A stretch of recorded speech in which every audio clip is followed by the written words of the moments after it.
Thank you very much. Thank you. Everyone hear me? Thanks. Thanks so much, Terry, for having me here. And I concur with the sentiments on the reel earlier. It's always such a great conference. So the first thing, for those of you who know me, you may mostly know me as sort of an advertising analyst. And the question I thought would be interesting to talk about is, what is an advertising analyst like me doing at a marketing tech conference like this? I go back in time to, around 2006 or 2007.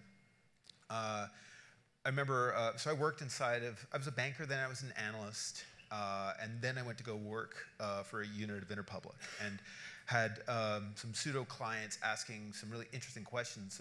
One at Sony at the time saying, we have all this retail store data. We have these PlayStation consoles. We have a lot of data. How is that being used to inform our marketing decision making? Nobody was trying to answer that question as far as I was aware then. And then separately, Microsoft pseudo clients similar questions. And I thought, oh wow, this is interesting. Maybe there's a there to this stuff. And so that at least got my antennae up about the possibilities, certainly of data, but also the software that would be required to make this happen, which was then a long time away from reality. So fast forward a few years, and I'm an analyst again. This slide. Now, who here has heard this before? Right? Almost everybody in the room. And it was a provocative statement at the time. It reflected something that passed for a truth that I think a lot of us could see. But, it was, and they justified it, of course. Okay, technology increasingly at the heart of marketing. Marketers are major buyers of all of this, and marketing becoming more strategic. Okay, yeah, those kind of the summary bullet points, and sure, makes sense. I think we know more or less what happened after that. And there had been some investment before. I want to say Adobe buying Omniture came before this. But I think that this sort of rationale was cited so frequently for a lot of the initiatives that a lot of the largest players in technology or IT services would make in terms of making their investment. And then you would see things like, this. Still one of my favorite slides from, I think, 2012 from WPP. And they called it the marketing Death Star, if you remember. And again, a lot of folks in agency land, and everyone's preparing for this world where the CMO is going to account for 50% of IT spend. So Gartner put out, and this is not to trash Gartner, to clarify, which we'll get to in a minute. But I did see this piece from last month, that there's something like $3.5 trillion of spending on IT. Again, I'm not an IT analyst at all. Let's just assume this number is correct. There is no way on earth CMOs are accounting for nearly $2 trillion of IT spending. Last I checked, CMOs do not drive communication services spending. They don't drive data center systems. There is a piece in that enterprise software. And that's certainly where they're playing now. Some of the IT services, certainly. Now, where are we? My guess is we're more likely in the low 100 million range, and not hundreds, like 100. Really interesting survey. I think it's an accountancy. Moore Stevens did a study back in September, published in September through Work, which I thought went through a pretty good accounting of where the spend is in the US and the UK. And they came up with a number of $34 billion in those two markets, 16% of equivalent of total paid media advertising. Interestingly, they use the term of marketing, not the same thing. But, and so if you were to extrapolate that globally, maybe you'd get, close to $100 billion, probably more like 80 billion. And then you could get to the services that the hirings of Accentures or Sapiens, et cetera, that CMOs would be involved with. And so you can get to something like that number. So we're not talking 50%, it's more like 5. Still something, it's not that bad. Now, I told you I wasn't just gonna knock on Gartner. These are my forecasts. I thought I should go and look back just on a couple of relevant companies around the same time forecasts that I made. I wasn't far off on Google. That surprised me. Facebook was harder. I think we all know back in 2000, early 12, who knew just how big it would be. So that was interesting. So forecasting is, as I was taught by my predecessor at Interpublic, forecast early, forecast often. And this is a really important point too. Okay, so again, who actually read the original Gartner study? Anyone? Okay, from all the hands that were aware of it, right? Okay, now even if you said, yes, I read this study, I would then ask, who read the footnotes? If I learned one thing as a banker, when I was, it's always read the footnotes. The footnotes said, basically, it was based on a survey of Bay Area IT and tech and telecom marketers. Not Procter & Gamble. And so the idea that it was 50% of spend, there are going to be marketers in the Bay Area, I don't doubt it, that do spend 50% of their, account for 50% of IT spending. So we, if nothing else, consider this a lesson in always read the footnotes. All right, so enough of the nitpicking, if you will, 50%. So what are the obstacles to getting that number higher? And this is where I thought it would be interesting to do a little digging. And I reached out to a number of marketers that I engage with on a regular basis, people who've been CMOs for Fortune 50 companies, people who are media directors, and I just wanted to make sure, like, am I missing anything here? Like, do I understand what's stopping this from getting bigger? And I think one of the things that reinforced the obvious for someone like me, who covers the agency space, among others, is that in many cases, marketers are just buried in their organization. They're not actually responsible for any one thing, which is a really difficult position to be in. Because if you're a marketer and you're trying to make sure your sales are where they need to be, you empower your trade salespeople if you're a manufacturer. If you need to make sure that stuff's working, you have to make sure your brand managers are happy and the plants are running.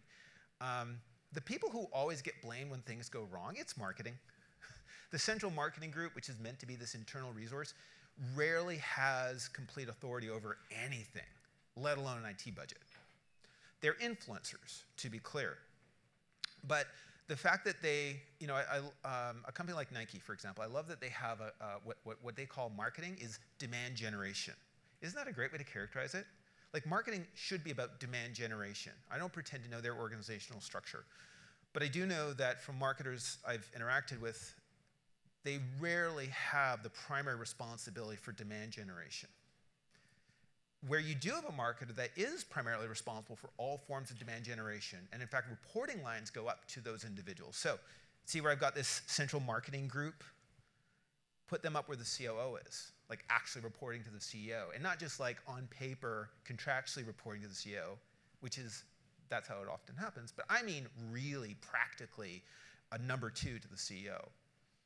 There you might see something different. And that's when I think you might see a marketer who's really able to capitalize on the potential of IT to drive marketing and drive demand. But the vast majority of marketers, absolutely not organized for that and won't be anytime soon. Another point that was brought up, you know, and I couldn't help but observe there was a big pitch last November involving, or a big account announcement with McDonald's, effectively replacing, I guess it was DDB, which is an Omnicom agency, and OMD, and creating a bespoke agency for creative and media. And they call it We Are Unlimited. So it's still essentially the same thing, it's just a bespoke agency. Separately, to some fanfare from Publicis, which by the way, upgrade today, Publicis, which owns Sapient, and Capgemini jointly announced that they won an assignment for the retail experience for McDonald's. So like, that's the in-store kiosks, I guess online ordering, a lot of other related activities. One can't help but notice that these aren't the same holding company, let alone, they're not the same function. That doesn't mean there's not going to be some interaction between decision makers involved or operators involved. But the reality is that what a Sapient, or let alone Capgemini, can do, and the people who run those accounts, or run accounts for those firms, could be totally different than the competencies of people running traditional media and creative agencies. Over time, these things will blur. And again, look at Publicis as an example. Yes, they massively overpaid for Sapient. But if they keep at it, I have some optimism that they'll be able to integrate more fully what Sapient is into their traditional creative agencies and their traditional media agencies. And we see this already with some WPP agencies like Wunderman, which, as far as I can tell, is probably the best illustration of taking an old agency, an old school agency, and evolving it. So that will play out over time. The other issue, and I picked the 3G logo just as an illustration, I'm not sure how many folks in this room are familiar with zero-based budgeting and the havoc it is wreaking over much of the industry right now. But at least among packaged goods marketers, if they aren't being attacked by activists, they're behaving as if they are being attacked by activists. And we're seeing this, and yes, it's not the only reason why agencies are so weak right now, or Nielsen on their what they call the buy segment businesses, but it is certainly a contributing factor. And it's just harder and harder to justify budgets when the payoff may be harder to connect directly to your action. And again, that's partially a problem of size. But, as I say, there's progress here. So, we know that marketers are increasingly aware of what they could do. We do see people who have titles like the CMTO, or Chief Marketing Technology Officer. Again, I think this room actually probably knows this more than I do.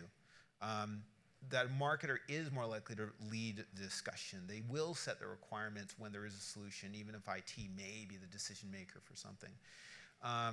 We are seeing more integration with ad tech. And again, I think that back to that Bay Area marketer in technology or telecom services that maybe is a smaller mid-sized marketer, yeah, they probably are there already. A bigger question that was pointed out to me in my outreach on this question was, and this came from let's say one of the most sophisticated marketers I know, who's actively and aggressively integrating marketing technology with ad tech. They don't even know if the investment's paying off yet, and they've been at it for a while. Kind of an interesting question to continually try to answer. And the other question is, how much of, if there's my estimate, around $3 trillion of global marketing spending that could be impacted by all technology. Now, I cover, as I say, as a sell-side analyst, I cover agencies, I cover traditional media owners, I cover the Googles and Facebooks, and I cover Adobe and Salesforce. And why do I spend time on them, right? It's because I do think that as time progresses, this intersection just becomes more and more common. So takeaways here. The industry is less Che Guevara, more Charles Darwin. Stuff happens with time. And remember that when you're always trying to think, well, gee, the solution that we've got will absolutely improve whatever the marketer's goal is. It'll absolutely help. Remember, the marketer is always taking this perspective.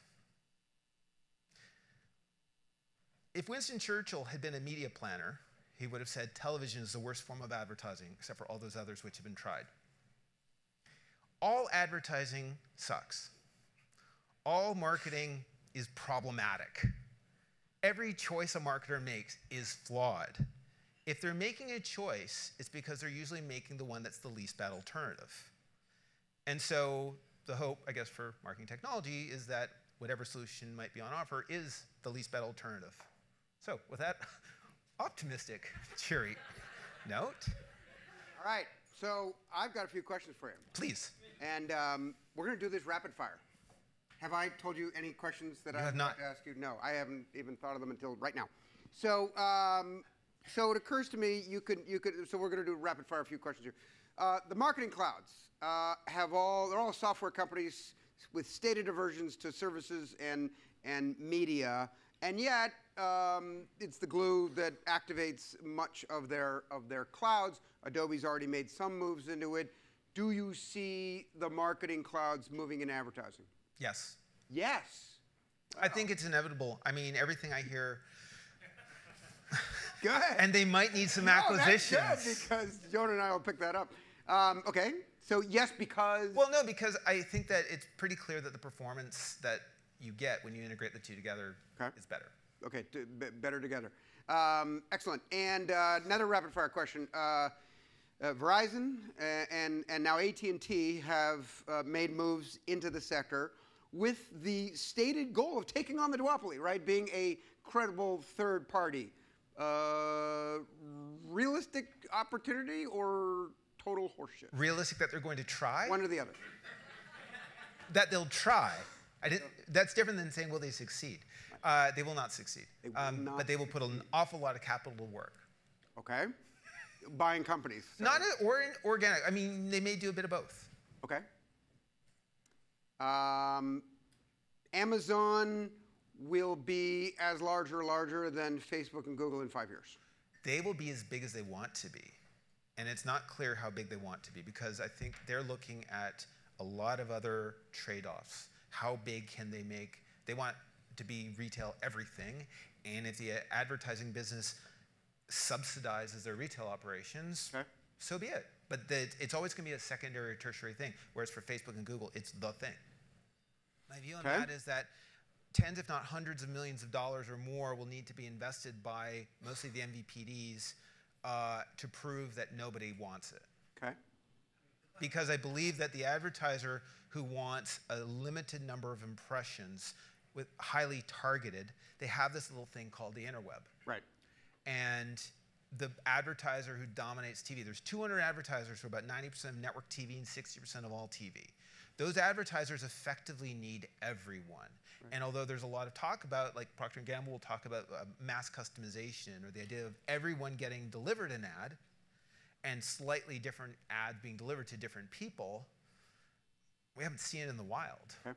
Final question. Will we see an Accenture or a Deloitte or a PwC buy an ad agency, a traditional ad agency, in the next 3 years? They already have. You mean one of the holding companies? Sorry, a holding company. I think 3 years is hard to say, but I think Interpublic is the single most likely to be sold. Yep. But whether it'll be an Accenture, a Dentsu, or a Vivendi, hard to say. If that happens, if Accenture's at play, then you end up with a Capgemini play. And so you do end up, Capgemini Publicis possibility. So it's possible. Okay, sorry, I lied. Last question now is Martin Sorrell. Will there be a successor CEO at WPP? Ooh, yes, not the who, but will. Yes, there will. I think WPP is too big to be sold. Got it. Thank you very much, Brian. Thank you, everyone.